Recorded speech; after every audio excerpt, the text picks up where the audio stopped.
இயேசு கிறிஸ்துவின் நாமத்தில் அன்பின் வாழ்த்துக்கள். 1 தெசலோனிக்கேயர் 5ஆம் அதிகாரம் 21ஆம் வசனம். எல்லாவற்றையும் சோதித்து பார்த்து நலமானதை பிடித்துக் கொள்ளுங்கள். ஆம் பிரியமானவர்களே, இந்த உலக பிரகாரமான வாழ்க்கையில் நம்மை மயக்குகிற அநேக காரியங்கள் உண்டு. நம்மை அடிமையாக்குகிற நிறைய காரியங்கள் உண்டு. நமக்கு எதிராய் பேசுகிற அநேக காரியங்கள் உண்டு.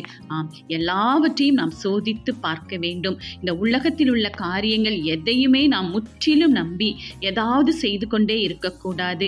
தேவன் நமக்கு சோதித்து பார்க்கக்கூடிய ஞானத்தின் ஆவியை கொடுத்திருக்கிறார். எனவே நம் ஞானத்தோடு எல்லாவற்றையும் சோதித்து பார்த்து எது நமக்கு சரியானது, எந்த வழியில் நாம் செல்ல வேண்டும், யாருடன் நாம் பழக வேண்டும், எதை நாம் வெறுக்க வேண்டும் என்பதையெல்லாம் நினைத்து அதை சரியான பாதையில் நாம் கொண்டு செல்லும் பொழுது நலமானதை தேவன் நமக்கு தருவார். எனவே எல்லாவற்றையும் நாம் சோதித்து பார்ப்போம். நமக்கு தேவையான நலமானதை மட்டும் நாம் பிடித்துக்கொண்டு இயேசு கிறிஸ்துவின் பின் செல்வோம். ஆமேன்.